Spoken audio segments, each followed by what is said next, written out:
thank you, Emily, for Thanks coming so much out for having me. to New York. Fun fact, I used to be an intern here. Oh, really? When was that? 2013, maybe? 2013. Yeah. Was that when you were still a student? I was a college student then. College. I was thinking back to when we first met. I think it was 2015. I just moved to Beijing. Just landed. It was lunch at Hutong Pizza. Yep, you had just published your first book. Just about. Best Slice East of the Urals. And here we are 10 years later with your own book. And that was... Dream big. Indeed. That was when your reporting career began. You reported from China from 2015 through to 22 when you were kicked out. Then you had 2 years in Taiwan, and now you've just moved back to DC. So I thought, just as an invocation, you could tell us a little bit about your story as a journalist, how you got into reporting on China, how that journalism coalesced into this wonderful book, which I burnt right through, like a troop of Red Guards through a Confucian temple. And then perhaps we could have a short reading just to give us a flavor of the prose. Sure. I got into journalism accidentally. I didn't know what I wanted to do after college. And I see some of my former college classmates here, by the way. And I just thought journalism could be fun. I had these delusional dreams of being a novelist, but it turns out that writing fiction is really, really hard, or at least to write good fiction. But I discovered through a magazine journalism class that people were writing in a novelistic way about real people and real life events, and I got really interested in journalism that way. And I figured if I was bad at it or I just didn't like it, that after a year or two I could go back to school. Journalism wouldn't close any doors, it would only open doors, and 10 years later I'm still in journalism because it turns out I really, really like it. But I didn't set out wanting to be a China journalist. I thought maybe I would move to Myanmar because when I was graduating, it was maybe the second or third year that Myanmar had gone through a mild democratic opening. The military junta had retreated, Aung San Suu Kyi had been let out of house arrest, she had run in these elections and become president. It was this incredible story, and I felt maybe this is my China 1978. And so I skipped a couple weeks of school. It was my senior semester at Duke, and went to Myanmar, and it didn't feel quite right. It was a little bit tenuous. It was really expensive to live there, weirdly. And outlets were already firing journalists for reporting about Rohingyas. So I didn't feel like I could really make any difference there as a freelancer. And I moved to China instead, where I knew some reporters and looked up to them greatly and thought what they did was fun, and I'd try it out. And I didn't know this at the time, but I moved to China July 13th, 2015. And this was basically exactly a week after something called the 705 crackdown, where hundreds of human rights lawyers were arrested across the country. And it was kind of this beginning of a lot of the political closing that we've seen in China. So that's the China that I saw and experienced, and found that I really enjoyed. It was extremely stressful, but you and I were both there, and it was exciting in a way. Yeah, it was fun. It had yet to get to the point that it is now, which is less open, a little bit less of that noise and excitement. Did you witness that change over your time there, and does that feed into the book as well? It does. I talk about this a bit in the intro about why I fell in love with the country, why I loved reporting there, why I still love the country, which is just that it does buzz with this energy. I haven't been there in the last 3 years, so maybe things have changed, but the pace of change was so fast and the scale of it was always ginormous that there were interesting stories everywhere. I think the COVID pandemic was a bit of a watershed moment where some of those controls came and stayed. But we saw a little bit of both, no? We saw a little bit of maybe the last rays of I can't say light, but the last bits of the Hu Jintao era and straight into the Xi Jinping era. The flowers blooming and being withering? Being replanted? Well, maybe we should explain the title with a reading. Sure. Just a couple of minutes, So Alec and I have chosen this section in the preface, and it starts out with something called Document 9, which came out when I was in college. Someone leaked a copy of it. This was an internal party memo, and it kind of laid out a lot of the ideological controls that then formed the basis for why Xi Jinping cares about identity so much. And it's really the basis of this book. So I talk about that document and my reaction to it. The precepts of Document 9 did not accord with my first years in China, where I moved after graduating from university. These were the years when I was falling in love with the country, a place more massive and more diverse than I had ever imagined. China is not a monolith. Just one small example. In the capital of Beijing, I worked on my spoken Mandarin, a semi-artificial collection of organic dialects and accents that is taught as a standard language within China. However, the language my parents spoke with my relatives in the south, belonging to the Wu group of Chinese languages, remained incomprehensible to me and my northern neighbors in Beijing. A short, high-speed train ride farther south and variations of Cantonese dominate, unintelligible to Wu dialect speakers.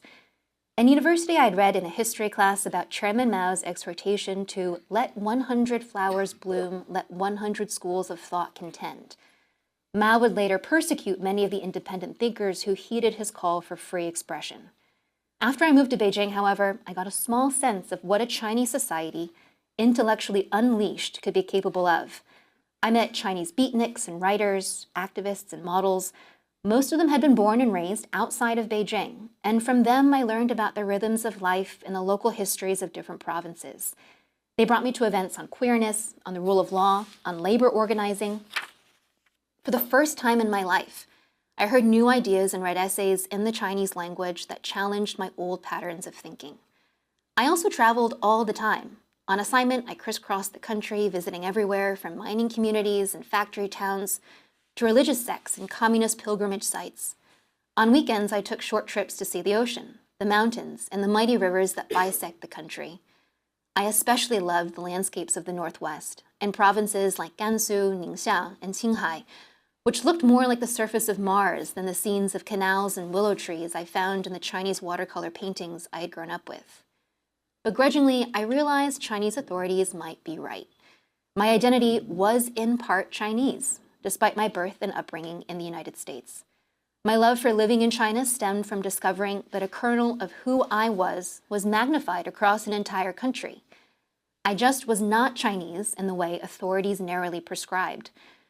For falling in love with the country also meant getting to know it better, and I was quickly learning that the diversity I cherished was seen as a liability under Xi Jinping. The online space for discussion became increasingly censored. Surveillance of dissidents was growing, and who could be considered a dissident was expanding. Suppression of religious and ethnic minority communities was magnifying. Riffing off the Mao-era slogan, one source told me the state now would let only red flowers bloom. I preferred the Chinese idiom bai hui qian pa, meaning a myriad of thousands of plants and flowers, meant to indicate a flourishing diversity.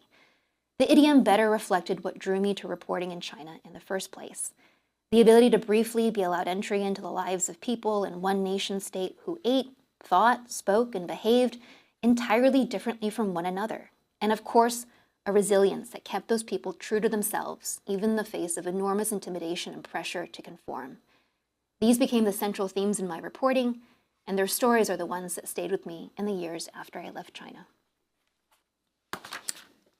Wonderful prose, and I think that your curiosity of your subjects really shines through, as it does in your reporting, to anyone who's listened to your voice on NPR. Just your interest in these people as humans, not as emblems of anything larger or smaller. So the book is a collection of these stories. Each chapter title is an epithet, a profession, the lawyer, the businessman. Some of the stories are names familiar to us from the news. In fact, we excerpted one of these chapters at ChinaBooksReview.com about a chap called Zhou Liqi, who was a scooter thief who then went viral on the Chinese internet. There's Xiao Hua Mei, the chained woman who was found with a chain around her neck in Jiangsu province. There is the Hong Kong bookseller, Lam Wing Ki, but there's also ordinary people in extraordinary circumstances, be it in Xinjiang or Hong Kong. What do all of these people have in common? They all are grappling with different aspects of what I think are a Chinese identity. Maybe authorities in Beijing would disagree, but they represent different political visions for the country, economic futures for the country, also ethnic, cultural, linguistic diversities that exist in China and have for millennia. The Chain Woman is a chapter in which I start talking about gender identity and how that ties into decades of reproductive policies in China and how that comes into the present day and how young women think about themselves. I realized when I was reporting in China that all the stories I loved the most were ultimately stories about identity in some way. And weird ways, unexpected ways that identities have organically developed in China. And have always existed within the boundaries of the Chinese Empire and now the Chinese nation state. I sold the book before I knew that I was leaving China. And I ended up writing most of it in Taiwan. And so the book did evolve a little bit as I was writing it in Taiwan. And there's a kind of geographic procession of the book as well. It starts out in the east coast of mainland China, then it goes to the fringes of basically the historical Qing Empire of China. So think, the province of Inner Mongolia, Xinjiang. And then it goes to Hong Kong, and then Taiwan, and then it ends up in the US. And so I end with stories that I think speak to me because they're about creating a Chinese identity and expressing oneself in the Chinese language, or various languages that are found in China, but not necessarily from people who are actually in any Chinese-speaking territory. So I was going to ask this later, but how does your own Han Chinese identity tie into this? Your understanding of China, how did it affect your thinking and your reporting as you got these stories? Is it easier to get them with Chinese heritage? Is it more difficult when they find out that you're American, not Chinese? I know that you've been the subject, as many ethnically Han, mostly women, journalists have, of trolls online, sometimes even using Hanjian or horrible terms like that. How did your own identity play into your examining of theirs? So as a journalist, we would always love to say, it doesn't matter who I am, I just report the story. I for sure found these stories maybe more interesting than any other journalist because of my background. I resisted for so long putting the first person perspective in this book, and my publisher pushed me out of my comfort zone and made me put that in. Because if I were being honest, I am drawn to these stories because I also was thinking about my own identity. I mean, that sounds obvious now when I say it out loud, but as someone who is Chinese American, a hyphenated American, identity is something that I think about a lot and was one of the reasons why I moved to China, and I think felt such a great affinity for the pace of the place and the texture of living there, and took it very badly when I couldn't go back, but also I think drew me to all the intricacies of how identity has been and always will be very, very varied, even within the boundaries of the PRC. Did it make it easier to report these stories? I think, yeah. I mean, that was one of the reasons why I often got a lot of flack in state media about stories that I did, because if they couldn't criticize the content of the stories, they could criticize the way that I'd gotten these stories, which was to use, as they would put it, my Chinese face, 利用我的华人面孔, to like get into these communities and trick people into talking to me. We have to identify that we're journalists and who we work for, but just kind of the facility of being able to talk to people as another ethnically Chinese person in their language without an intermediary was something that they felt uncomfortable with. So it goes both ways. I think it was easier in some respects. The backlash was often more intense. And I felt the backlash more personally, and eventually I had to make that part of the book. Sometimes we become part of a story. So identity, as you said, is the theme. As you write, quote, it's a book about how the state controls expressions of identity and who gets to be considered Chinese. Let's talk a little bit about that, and what is the state's definition in your understanding of what it is to be Chinese? Because it feels like it's more than just being born within the borders of the People's Republic of China, which have changed so much and are still contested. That it's more than just the origins of Chinese civilization, quote unquote, in the yellow River Valley and how this land empire is expanded. So what does it mean to be Chinese? Does it mean to be Han Chinese? Does it mean to be a Mandarin speaker, to be a good socialist citizen? To put it bluntly, yes. I think Chinese people might not talk about this in terms of maybe the identity politics language that we might or did in the US, but it is to be Han, or at least Han presenting, to speak Mandarin Chinese, or at least be fluent in it if you speak other languages. It's to be heterosexual. It has become increasingly patriarchal once again with these kind of neonatalist state policies that have come out in the last couple of years. It's to be loyal to the party state. I think when we were living there, we saw, when I moved there, I didn't understand at first the distinction between the state and the party.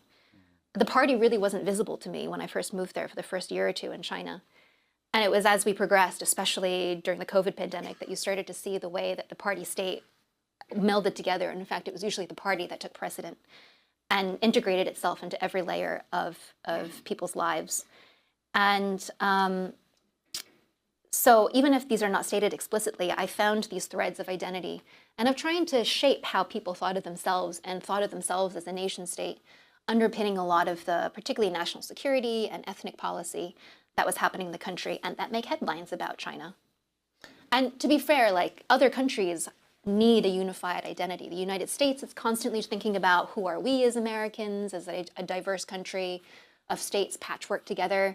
And so it's not unique nor surprising that China would think so explicitly and care so much about the sanctity of its own national identity. But it became the discourse I found, maybe not even the discourse because it wasn't really publicly acknowledged, but the way that it presented itself was just so much more in your face, I thought, in China. Mm.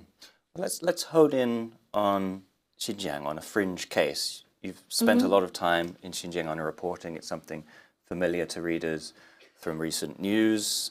And perhaps through this example of a border region, we can get at what it means to be on the edges of that identity, but still inside the political borders.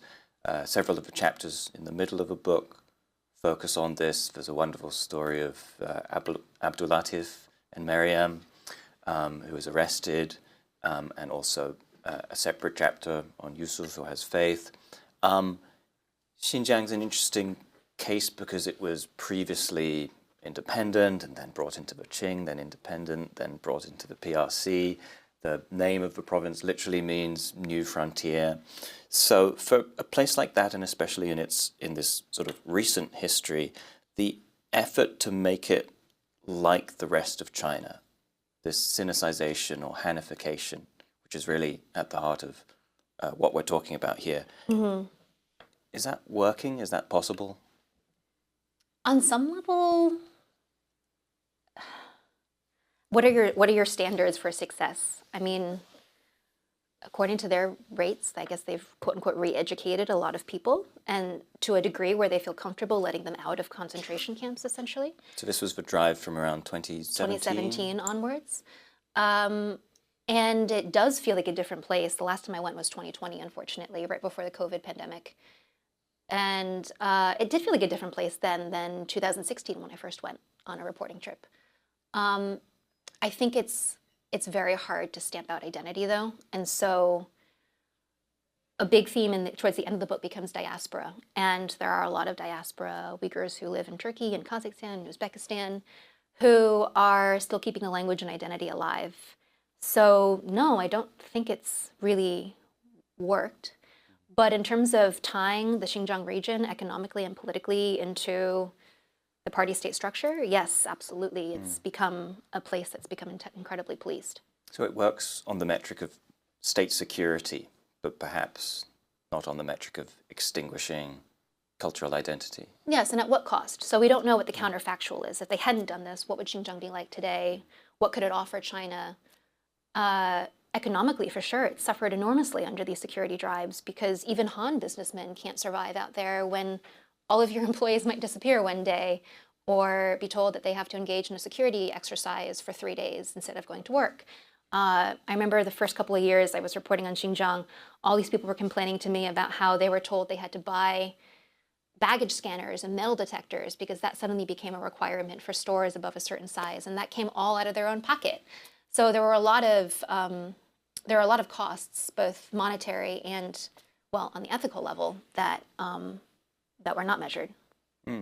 It's a sort of flattening of that diversity, isn't it? And a literal flattening of the mosques, because they mandated the removal of domes, which you reported on in Qinghai, right? So how do you find that the state attempts to keep down the diversity of the different flowers in this region, or indeed of regions? What are their It's weirdly tools? KPI driven. So they're going for very visual or material things to go after. And in the Sinicization campaigns that I describe in the book that happened outside of Xinjiang, what China really became worried about were Salafists from Saudi Arabia who were funding mosque renovations and expansions in northwestern China, and without really any kind of proof that any of these groups were actually organizing within the Chinese borders, they started cracking down on what they called Saudi influence. And that suddenly expanded to basically anyone who was Muslim in northwestern areas. So they started going after visual representations of what they thought were central to people's identity. And that ended up being anything that resembled an onion-shaped dome mosque. That created a lot of weird conundrums, because a lot of old Chinese mosques actually are built in kind of like a Ming Dynasty temple style. They don't even have domes. Some of them had added them because they thought it was fashionable and it was like the thing to do in the 1980s and 90s when Chinese Muslims started traveling abroad again and brought design ideas back with them from Egypt and Pakistan. But a lot of people kind of just shrugged their shoulders and said, well, this is what it used to look like, so we're happy to remove the domes if you keep letting us send our children to religious schools on the weekends and let us say what we want to say in the mosques. Then they started going after what women wore, what kind of veils they could wear, and I mean, eventually it progressed where they were going after imams and they were going after scholars, and I profile a kind of duo, a religious scholar and his publisher, both of them who are not Uyghur, but they are Chinese Muslims, who are thinking about trying to thread the needle on being both Chinese and Muslim. I love the anecdote in the book of the imam who had been instructed to take down the dome in his mosque, but he'd been through previous campaigns where they got him to take it down in the Cultural Revolution and then say, oh, put it back up. So instead he just directed scaffolding around it to sort of hide it from view, but wasn't actually doing anything. He was just waiting for this political wind to blow over. Language is another key marker of identity that you examine. Of course, that's the case for the Uyghur language, Tibetan. You have a chapter about a student who is in school when they stop teaching Mongolian. And you also talk about Hong Kong, where Cantonese is increasingly not used in school instruction. How does the battle over language in China play out in the battle of identity? I think language is so central, and people have gotten into it in different ways by studying why Mandarin ended up becoming the standard language for China rather than Cantonese, which was in some ways the front runner during the Republican era. People have gotten into it through books like The Chinese Typewriter, about how language politics shapes identity and how people conceptualize the nation state. But I just think one of the things that blew me away is that China is so diverse linguistically, and there is a preoccupation with standardizing everything, from standardizing time in a country that arguably should have 3 or 4 time zones, to standardizing language. And you want a country that is where everyone is able to speak to one another. I get that, but it's come at the expense of teaching other languages. And I thought, while not representative of the entire country, but the most kind of extreme example has been the ethnic Mongolians that live in Inner Mongolia, and who often have an extremely high rate of Mandarin fluency, in fact, actually outperform economically and educationally compared to Han students, but still ended up on the receiving end of this tightening of ethnic policy in China, and normally pretty on board with the China dream. The Mongolians I profile take a stand because of this new language policy that rolls out at the beginning of a school semester in Inner Mongolia. And of course, surprise, surprise, the protests don't work. A lot of people get arrested. But this one guy, what I found so interesting about this one guy that I profile is he explicitly connects what's happening in Hong Kong at the time with the national security law being rolled out in Hong Kong post the 2019 protests with what's happening to him in Inner Mongolia. And in fact, that ends up why, plot spoiler, he ends up being arrested because they discover a bunch of videos from Hong Kong on his hard drives. Mm. There is that movement in the book, as you alluded to, from the center to the fringes, and then the fringes get pushed outside the box. The last 4 chapters focus on Kenny, a Hong Kong protester, who then becomes a fugitive and flees and gets on a fishing boat, I think, to go to Taiwan. But then in Taiwan, he struggles to get asylum, and he ends up in America. Is this what happens when diversity is squashed, that it's just pushed outside of China? And talk a little bit maybe about the diaspora community that you reported on. Is it possible for them to form that sort of free China outside of China? To a certain extent, I think so. I think it can be a lonely experience, though, but there's a lot of us and a lot of different types of us. And I think with technology, people hook up in interesting ways and create cool spaces offline and online that way. I think being pushed to the fringes is an example of where you have a more educated and globally mobile Chinese generation, so that's part of it. But also, I think people are looking for places where they feel like they are stable and safe enough to put down roots. And I do wonder about Chinese people who have come here, who were part of the Ren movement maybe, running out of China, if they now feel like they want to stay in the US even. But the story of Kenny, I think, sort of shows very physically that it's not, leaving China is just the first step. Finding a place to land is another question entirely. There's a soul price to pay as well, isn't there, which we see in people like Abdulatif and people who have left their homeland and can only watch it from outside and text their relatives. Yeah, there's always that question when you leave your home country, your base, what impact can you still have? I think a lot of Chinese dissidents struggled with that, and the people I profile are not necessarily dissidents, but they tell themselves they can have more impact outside of China, or at least be who they are outside of China. So maybe that's a bit of a difference. How about for journalists? How about you being denied access to the country which is grist for your mill? You were denied re-entry in 22, was it? Mm-hmm. And then had to report on China from outside, from Taiwan, and I think you just moved to DC a few months ago, so welcome back home. But how possible is it to report on China from outside of China, and do you also feel a sense of loss, cut off from this access that you once had? Absolutely. A lot of the stories in this book are from people I met accidentally, just totally serendipitously because I was meeting someone else and they were there, or I went to a place and I bumped into them, or the story came out and someone reached out to me afterwards and I followed up with people who reached out. And so that spontaneity is no longer there when you're planning everything out remotely because you're not in China. It's also just way less fun. But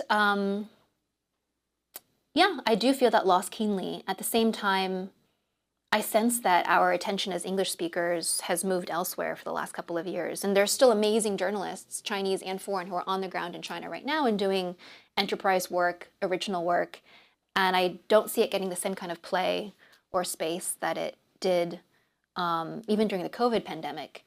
But I mean, one thing that I tried to do with this book is I think it's so hard to read or listen or watch a piece of journalism about China and feel like you really got to know the person, because I mean, part of it is just, it's really, really hard to spend more than a couple of hours with an interview subject sometimes in China before you have to leave, they get nervous, the police come. So it's just really hard to sketch out this portrait of a person. And I'm hoping that in reading this book, you feel like you get to know these people. They're interesting people on their own merits and not because of some geopolitical news hook or something like that. But yeah, I don't know if I could do that remotely. You talk at the beginning of the book about this love for China, this excitement of being there, which I remember as well. It's just so colorful and funny and vibrant. And then reading the book, it's sort of horror tale after horror tale, and there's some horrific stories in there. You have to look at these pictures, this photographer's pictures of women chained and handcuffed and exposed to the worst of China. And that's an occupational hazard of being a reporter. Right. Do you think that makes you more jaded, more cynical? Did you lose any of your love for the country through it? I definitely became a little bit more bitter about it. And I think that's a hazard that people who stay in a country for too long can face. You learn to detach very easily. I think that's both a strength and a weakness. But no, and while I was there, it was a motivation because I had a sense, and I write about this in the book, I had a sense that I would probably not be able to stay for as long as I wanted to in China. And so everything felt like it was on deadline. So I was just like the reporter at the metaphorical buffet trying to get as much as possible before my time was up. There's so many polarized views on China today. As you mentioned, sometimes it feels like there's less interest in it, even though it's a more important story than ever. Your work's so wonderful at bringing it to life on that human level. How do we refine that middle ground, or do you think that we don't need it when there's so much negativity and then so much excessive positivity? How do we nuance the China story more, especially if journalists like you can no longer be there? I mean, the first thing is access, and people are getting short-term visas to China, often for several weeks long assignments, but not a lot of people are getting permits to live there. There's some great Chinese media out there that's still doing profiles and long-form podcasts, and a lot of it actually has become remote as well, unfortunately. But I think, I mean, as a journalist, I always push for more space. I want to do, if you're going to give me 3 minutes, I want 5 minutes on NPR. If I find a great story, okay, I want it to be a podcast, not just a text piece and a news magazine piece. Length is not always indicative of profundity or depth of emotion, but just making the case that telling stories about people in China, about Chinese people, is interesting in and of itself. I mean, I think all of us would sit down and read a book about life in Putin's Russia, or, well, at least I would, or like what it's like to be a woman in Mexico today or something. I'm making this up. Like, I would read that. Why not read or listen to a long-form piece about life in China? It's a bit chicken or egg. Like, if you don't make space for those, which I don't think is happening editorially, then you don't have those stories, and then people get bored by China because all you're getting is like what the foreign ministry said today. But I would like to see more of those stories just because they're interesting, not because they move markets or they're tied to some political item. And in the book, you had that space. You could stretch out your legs. Yeah, that's partially why I did the book. What did you enjoy the most about that process? Which of the stories really spoke to you the most personally? Personally, I mean, I loved all the stories. That's why I chose them. I had a particular relationship with Yusuf, who is the Hui scholar in the book, who I had a completely remote relationship with, actually, until 2022 when I met him. He's no longer in China. So that was special. Someone asked me before this event whether I'm friends, like I would be friends with anyone in this book. No, but that doesn't mean that I didn't like them. I honestly liked writing the book for kind of selfish reasons. It was a form of therapy. I started writing the book earlier than I anticipated. I'd sold the book in May 2022. I thought I was going to be in China for the next 2 years. I didn't feel comfortable writing this book while in mainland China, but I ended up moving to Taiwan at the end of 2022. So I started writing this book, and it was just a way for me to process everything that I'd been through in China, and also to make it all feel meaningful. Like I had felt all of these highs and these lows, and they meant something because these were the stories and the people that I got to meet as a result. And you got to spend time in Taiwan as well as the mainland. Yep. We're going to open it up for questions in just a moment, so get thinking. But I can't resist squeezing in one last question. out of left field, but I'm just going to go for it. This book is about a flattening of identity in China, but that's also what we're seeing in America. And in the Trump administration, it's also this question of who is an American? What's the state's definition of what an American is? Really, who gets to have dignity and who doesn't? You just moved back to America, to your home country. What reminds you here of China? There's a lot. I did a piece about it for NPR. In fact, I interviewed Orville for it, so you can go and listen to it on npr.org if you want to. But I've always said there are so many similarities between China and the US, between people between the two countries, what they want from life, what they expect for their children, the same kind of economic and political challenges that come in two big countries with very, very diverse and fractious populations. I think it's no coincidence that China in the international relations realm often writes about how can they embrace more of a big country mentality, a daguozhuyi approach to international politics. And when they say that, what they mean is they're trying to model themselves after how the US acts on the global stage. So I think there are more similarities than differences between the US and China. Wonderful. Well, let's open this up and let 100 flowers bloom. We promise there won't be an anti-writers Zero persecution after. campaign. Yes. There's a roving microphone. Please wait for the microphone so we can get it on audio. I had two questions. They're a little bit different. What is the one you mentioned? What is the China dream? Those were your words. And two, not related to that. Do you think that the average Chinese person thinks of themselves as communists? And what does it mean to them? That's a good question. So the China dream is basically make China great again. It's this idea of, and I have not been the only one who have pointed out similarities between MAGA and the China dream. The China dream technically came first as a slogan, but it's this idea of rejuvenating the Chinese nation, making it strong, secure from foreign enemies, strong within and strong externally.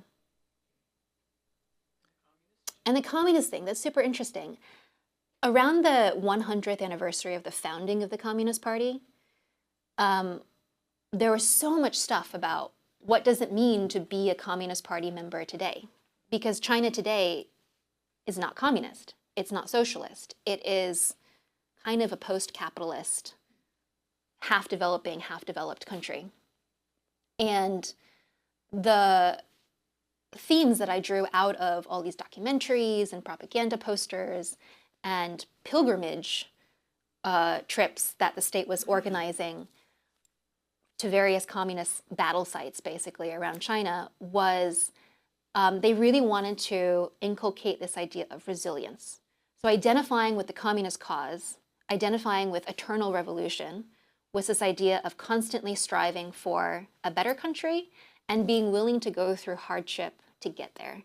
And of course, that message is useful these days as China goes through an economic slowdown, as it faces what it calls unprecedented challenges not seen in a generation, or whatever the official state propaganda language is around this. So they've turned the communist cause into less of one that's about socialism and one more about common suffering to buffer people for the challenges ahead. Questions? Thoughts?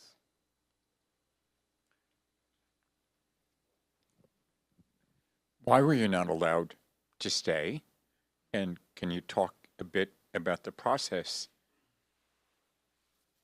around how that decision was communicated to you and what, if any, leverage or opportunity you had to discuss the issues surrounding that?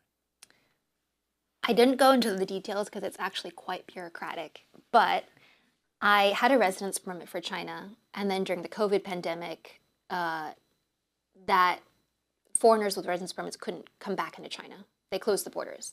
Then they revised that and said, okay, everyone but journalists with residence permits can come back into China if they do a 2 to 4 week quarantine.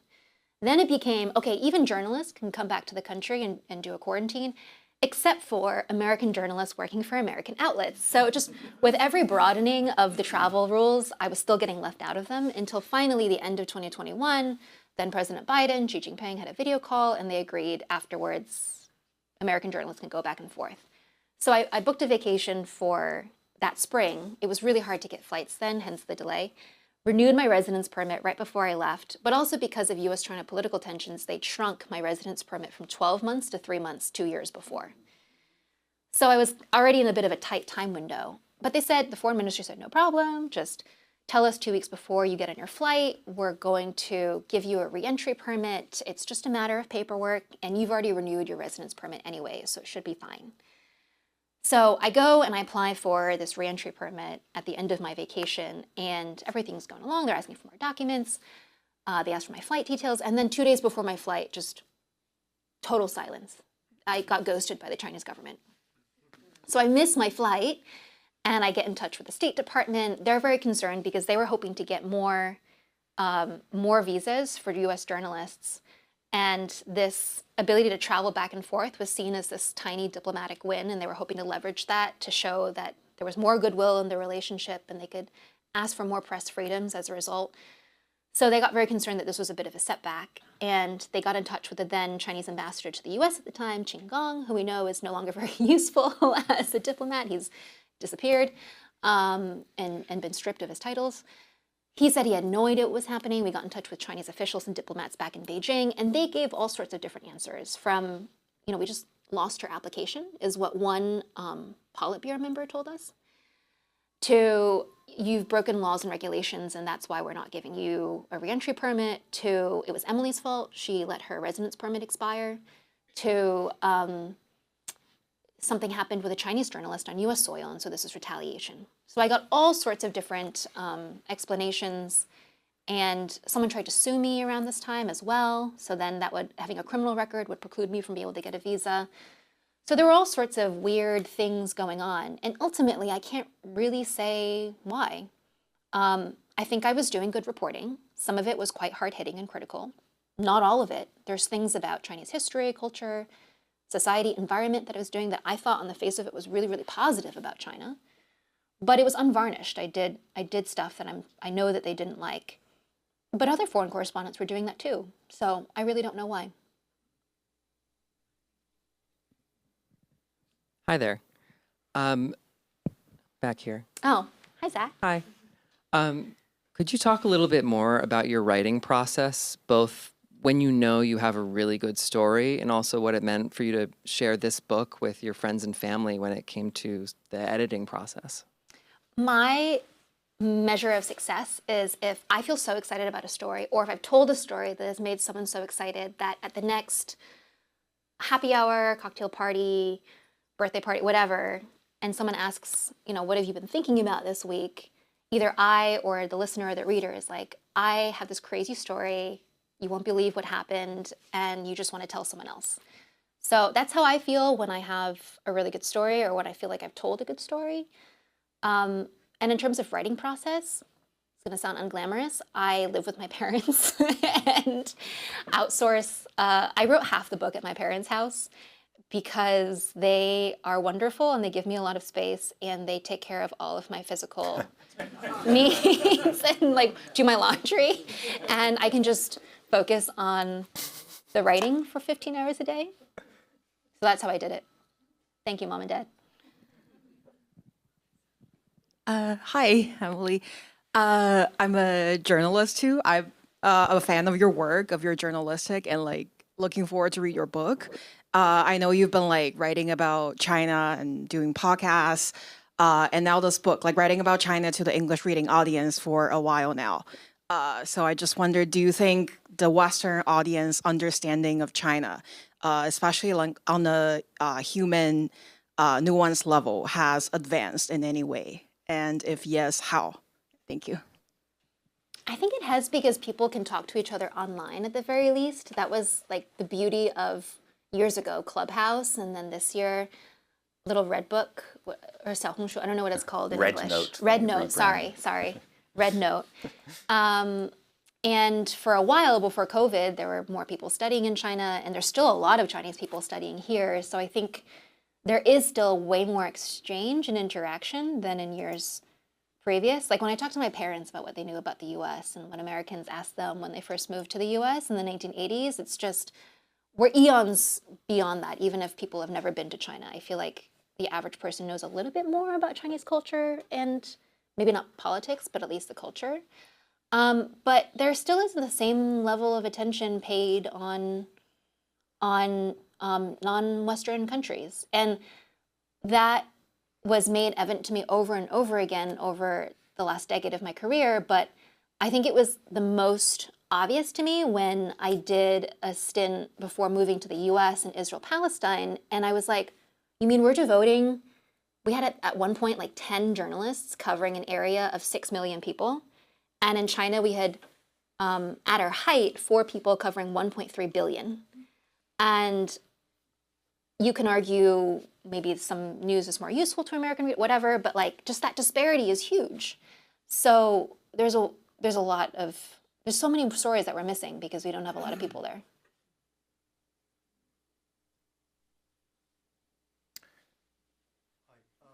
Please wait for the microphone. If you just wait for the microphone, thank you. Thank you. Hi, could you talk a bit about your own personal identity, having lived in China and moving back here, and after writing the book, like where is your headspace now? I still feel very Chinese American. I think I never very strongly identified with being Asian American. I think not because I haven't tried or don't want to, but just because that's such a big umbrella. It covers Japanese Americans, Korean Americans, Indian Americans, and all of those are quite different identities. But and this is a cliche, I feel very American in China, I feel very Chinese in the US, but a great thing about living in Taiwan is I think actually there's a huge spectrum of understanding and awareness of different types of Chineseness and Taiwaneseness and how they can coexist with being American or being British or having a second nationality or language or cultural background. And so actually in Taiwan, I really felt like I had the space to be around people who understood that nuance about my split identity.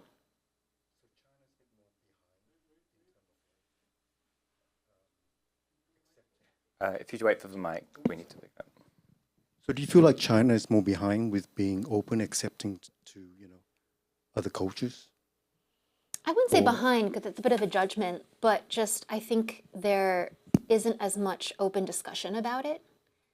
And China, it's a big country like the US, and so they're eager to claim you as theirs. I think Americans do the same thing, but when I went to China and people saw what I looked like and how I sound in Chinese, they would go, oh, you've returned to China, welcome back.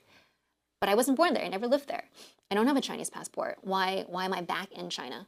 Whereas in Taiwan, I think people would hear my accent and go, are you from Beijing? Which no one in Beijing ever said to me. But I would explain, I learned most of my adult Mandarin, not like my baby pigeon Mandarin, in Beijing, so that's why I sound the way I do, but also I'm American and I grew up there, and they immediately get it.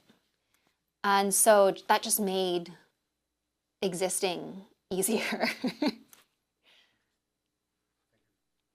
Is this celebration of diversity that's in your book, do you think that spirit is shared by a lot of Han Chinese Yes. in China? Yes, because they're completely aware of how big and diverse China is, excuse me. Even just simple stories of, my parents are from Zhejiang province.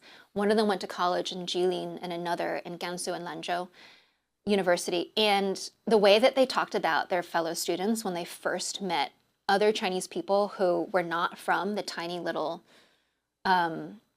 region that they were from is really funny. They talk about them like they're from different countries. They dressed differently, they ate completely differently, they had weird behaviorisms, they wore different clothing.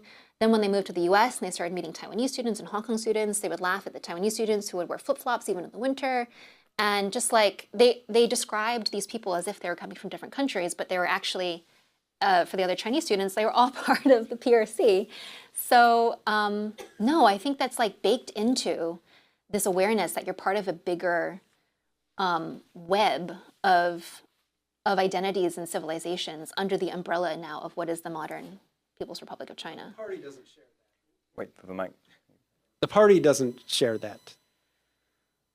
I think they're very much aware of it, which is why they're so concerned about it. And I talk about, Xi Jinping's internal speeches early on when he becomes party chairman about how his diagnosis of why the Soviet Union failed, the other longest running socialist state, is because no one was man enough in his words, to step up to the internal divisions that split the Soviet Union apart. And China was set up in a way that was modeled after the Soviet Union, even though it's one country, not a bunch of republics. But in particular, its ethnic policy was completely modeled after the Soviet Union. So the party is very, very aware, I think, of the internal diversity within its own country. But instead of embracing both its strengths and weaknesses, I think they only see that as a liability. But sorry to cut in here, it was a very false categorization, right, in 1965. Artificial. To come up with, what, 55? Exactly 56 Right. Ethnic groups. Yeah. And most people only know them from the ethnic dancing on Spring Festival Gala on TV. I think we have time for one more question, so we have enough time for signings at the end. Right at the back was the first hand I saw. You just wait for the microphone. Thank you. Hi, Emily. Do you think the reason that you were rejected entry is related to the fact that you are a Chinese American? Because I happen to know actually two Chinese Americans who were rejected entry. Thank you. Probably. Well, with a with a one-word response, I think we might squeeze in another question if anyone's burning.